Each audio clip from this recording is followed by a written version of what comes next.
Hey there, y'all. Welcome back to another episode of Afterthoughts. It is so good to see you. Thanks for joining me today for this video.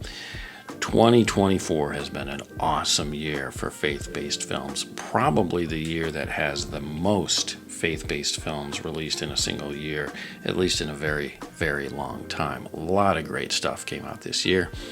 So I thought it'd be fun here as we enter Christmas week of 2024 to take a look at all the faith-based films currently out in their theatrical runs, see how they're faring at the box office, because this really has been a strong year for faith-based films. So let's see how it's finishing. I put in a number of different films here over at thenumbers.com, so let's just have some fun, celebrate the Christmas season by looking at how faith-based films have finished this year, or nearly finished the year. We've still got a week or so left. So here we go. Here's the chart over at the numbers. So I've put in Homestead, which is the current Angel Studios film. It's released. I have seen that. I will be putting a review out for that. We also have the very popular The Best Christmas Pageant Ever, The Carpenter, which I did a video on a while back. You may not have heard of that one. Bonhoeffer, which of course has been a big point of discussion in the faith-based film world for many. The Forge, the Kendrick Brothers' latest film, which is out on Blu-ray. I will be doing a review of that as well. And the For King and Country Drummer Boy Christmas Concert. So lots of stuff here. At the top of the chart here, we can see the blue line shows us The Best Christmas Pageant Ever leading the way, 45 days in release and bringing in 38.4 million. This one has just been really popular, very family-friendly movie, humorous. I've not seen it yet. I need to see this one and give that one a review, but heard a lot of great things about it. Directed by the guy that did the Chosen TV series. It just seems to have hit at the right time. I think it got released right before the Thanksgiving holidays, I believe. So it's had this 45-day run and doing well here into the Christmas season. Very popular film and doing strong for a faith-based film.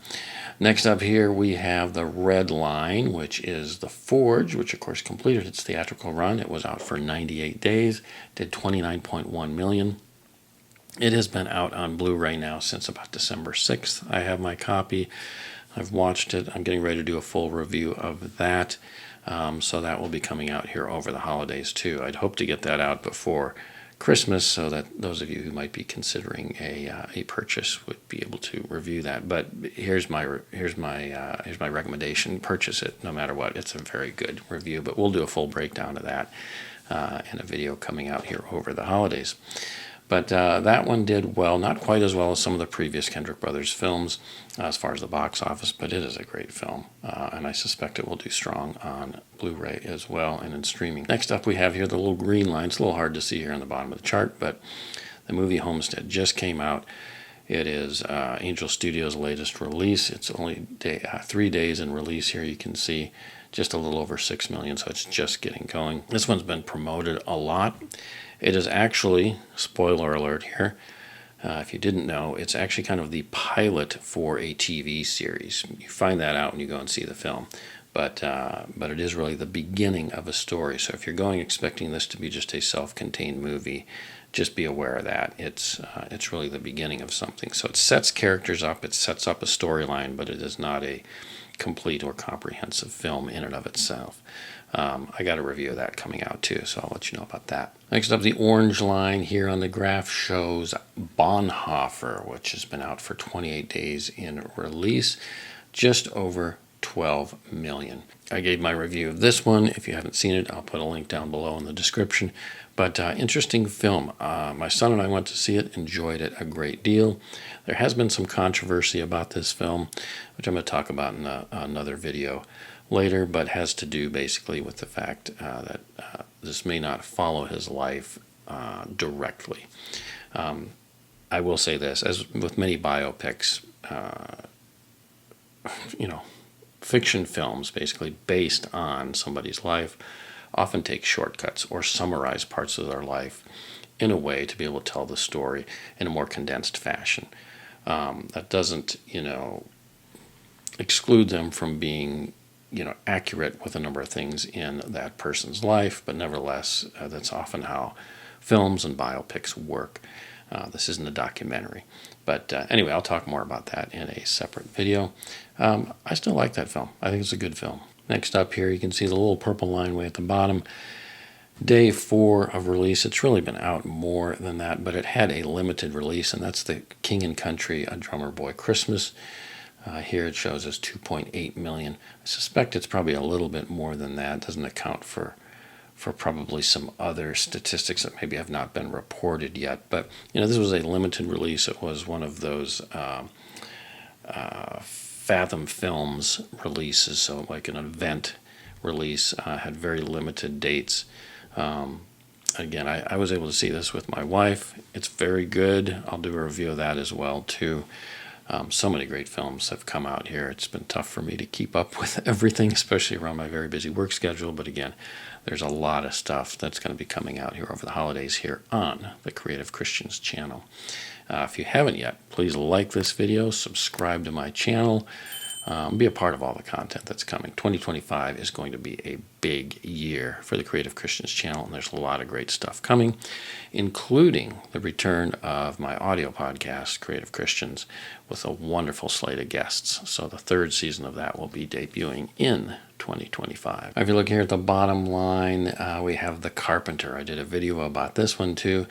It was out for release for 20 days. The Carpenter made about $247,000. It did not have a lot of PR or publicity about that. Probably most people have never heard of that. I'd encourage you to check out my video that talks a little bit about what that film is about. I still have not been able to catch that one. I have not seen it anywhere conveniently near me or at a convenient time. So I may have to look to streaming for that. But interesting film. I'm kind of curious seeing how the storyline for that film plays out. It's kind of a Rocky meets Jesus, if you will. Interesting concept, and I'd like to see how that storyline actually plays out. So there we go. Those are the films I put for us to kind of take a look at here. Here's the chart, which unfortunately a number of these don't show the production budget. The only one that does is The Forge, which lists their production budget at $5 million. So you can kind of weigh that against their take. They made $29.7 million worldwide. International made $581,000. But Bonhoeffer, again, $12 million. The Carpenter here was at that $247,000. The best Christmas pageant ever, obviously, is the clear winner for this time period of the faith-based films at 38.6. Homestead is just getting started, so I suspect that will climb. And then, of course, for King and Country, which is a very limited release, made about $3 million. So nice to have so many different options. That's one of the things I really wanted to point out about the films that are currently in release here around this holiday season. You've got the Christmas-based for King and Country, a concert film. You've got The Forge, which isn't in release anymore, but it is on Blu-ray, which is a great discipling film for young men and for men discipling other young men. You got Bonhoeffer, a historical biopic.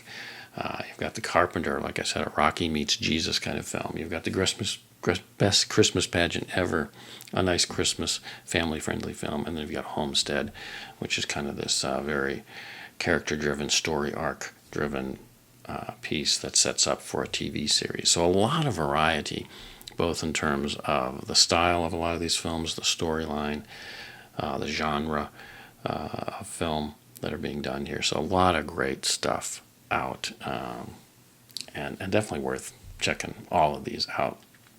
Again, I haven't seen The Carpenter or Best Christmas Pageant ever, but I've seen everything else, and I look forward to catching up on those two here in the very near future.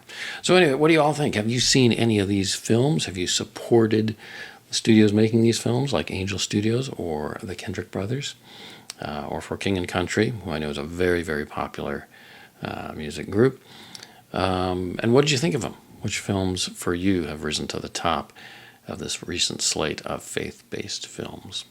Anyway, y'all, thanks so much for joining me today. There's a lot more to come here over the holidays, so hang with me. Lots of good stuff. I'm going to be upping the production quality as well as covering a lot of in-depth content, both here on Afterthoughts as well as also on Tim Talks Christian Rock and over on the audio podcast Creative Christians. Stay tuned. Stay with me. Lots of good stuff to come.